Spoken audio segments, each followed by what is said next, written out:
Mari belajar dari Italia. Apa yang sebenarnya terjadi di Italia? Apa yang bisa kita jadikan contoh agar tidak terjadi di Indonesia? Kreatif konten ini berasal dari artikel Warga Italia, dipersingkat dan dilengkapi data agar lebih mudah dipahami. Tahap 1. Kasus pertama diumumkan. Itu cuma flu. Apa pentingnya pakai masker? Orang-orang ini cuma lebay. Saya kan sehat, gak bakal ketularan. Gak usah panik lah.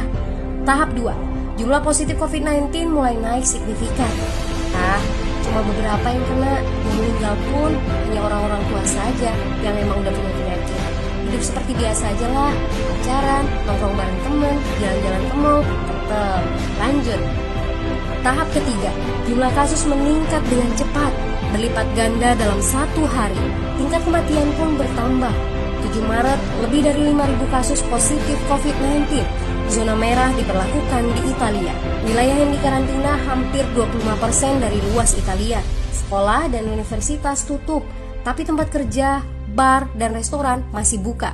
Sementara itu, 75% wilayah lain masih menganggap enteng COVID-19. Anjuran mencuci tangan ada di mana-mana, tapi sekadar anjuran dan tak banyak yang melakukan. Tahap 4. Jumlah kasus meningkat pesat. Sekolah dan universitas ditutup selama sebulan. Darurat nasional pun diberlakukan. Rumah sakit menambah kapasitas, seluruh kamar dibersihkan untuk memberi ruang bagi pasien COVID-19. Tapi tak ada cukup dokter dan perawat. Ada terlalu banyak kasus pneumonia, terlalu banyak pasien perlu ICU, tapi ruangannya sudah habis, ventilator habis. Pada titik ini seperti kondisi dalam perang.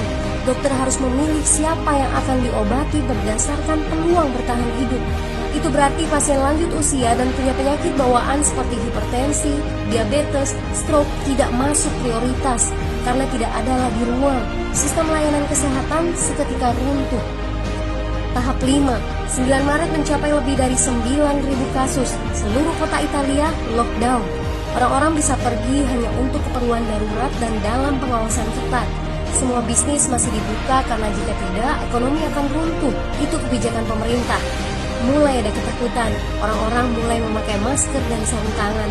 Tapi tetap saja, ada anak-anak yang merasa jagoan, masih ingin uji nyali. Pergi ke restoran rame-rame, hangout bareng, minum-minum dan lain sebagainya.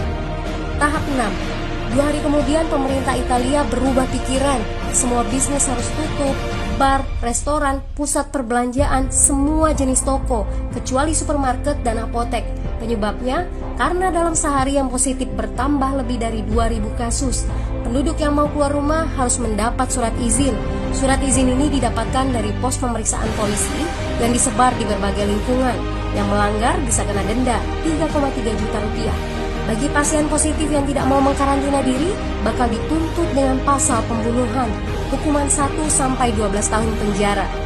21 Maret jumlah korban meninggal di Italia terus meningkat melampaui Cina.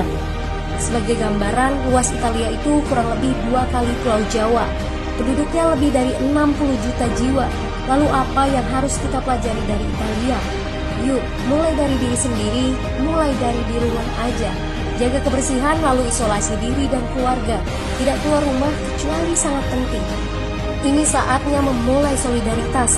Yang mampu harus mulai membantu yang tidak mampu. Ini adalah bentuk usaha dan doa kita semua. Semoga badai corona ini segera berlalu. Mari memulai kekompakan dengan membagikan informasi ini. Di rumah aja, mari belajar dari Italia.